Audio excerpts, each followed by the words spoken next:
I'm Preeya. I'm from the town of Lami and from the Fiji Islands, and I'm the Chief Executive Officer for Lami Town Council. Some of the hazards that we have identified in our city is we have coastal erosion, riverbank erosion, flooding, and also we are very prone to cyclones and hurricanes. We at this moment through the CCCI initiative and also with the UNISDR campaign, we have tried to create a lot of awareness within our community and identifying the hotspots within Lami is one of the achievements, and whereby once we have identified those hotspots, it's easier for us to actually look into the issues and try and look at adaptation and mitigation options for those hotspots. We, together with the national government of Fiji, from the Department of the National Disaster Management Office, we are working together to get some fundings to have the early warning systems installed in the township of Lami. We're also working together with them on our disaster action plans on the various natural disasters, and also on our SOPs and evacuation plans and evacuation maps within the town of Lami. These are some of the projects that we are working with at the national level. For climate change issues and DRR, it was something that Council had started looking into in late 2009 and 2010. So in our budget, we started off with a 50,000 allocation for climate change and DRR issues.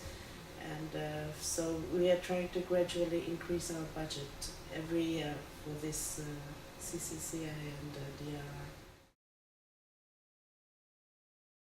I think the whole world can see signs of the increased intensity of the disasters these days.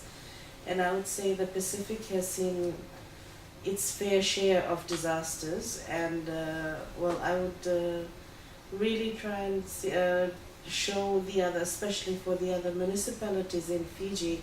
We have quarterly meetings whereby the 13 municipalities get together. So that's the time when we try and advocate this issue of DRR and CCA, and we try and lobby with our national level to give us a session of about 15 to 30 minutes whereby we could talk about CCA and DRR at the local level so that the other councils can join in.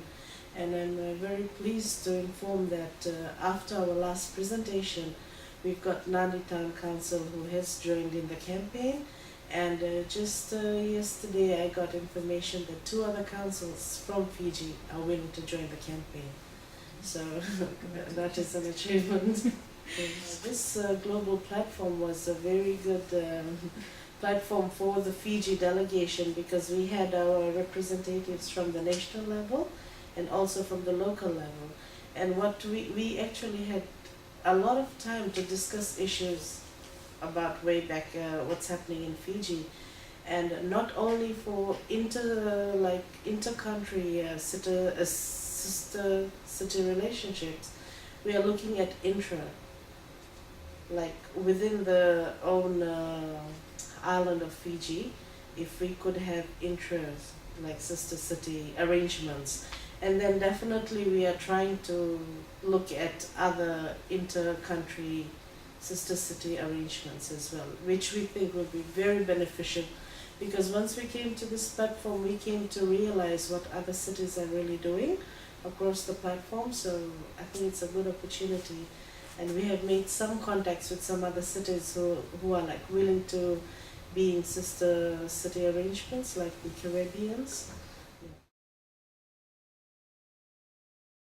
Lami, what we normally do is we try and work through our own networking with the other sectors, and sometimes it comes to an extent whereby even though we write to various departments or agencies, and if they don't respond, we just go to right to their doorstep until they open the door and hear us out.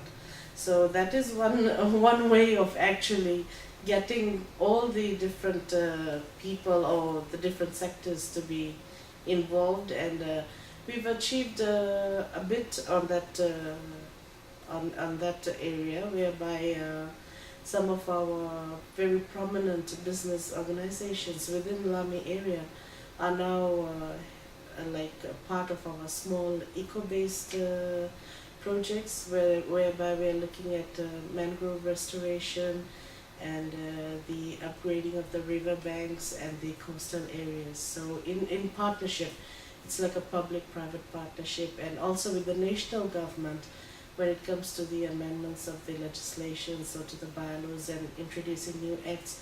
So we try our best to be very vocal, and normally we just write to all these agencies and say we are interested in anything that you are doing about DRR, or this is what the council is wanting to do about DRR and CCA, if they could assist. So basically that's how we go around networking.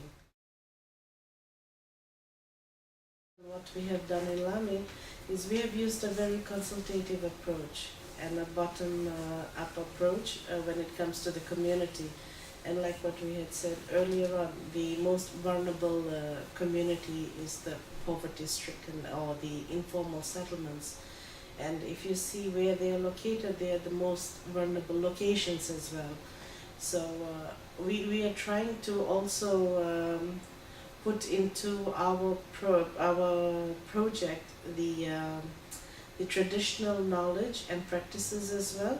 So whereby we learn from them, and once we like involve them with our community meetings and all, and we ask them about how like they have their own warning systems, early warning systems through their traditional methods of looking at the sky or looking at the sea.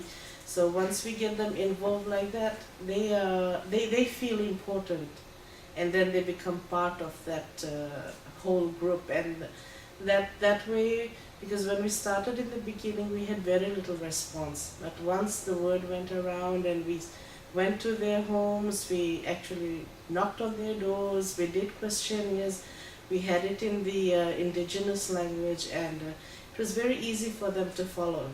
So I would say that looking at the South Pacific, especially Fiji scenario, I think the indigenous aspect is very important in relation to CCA and DRR.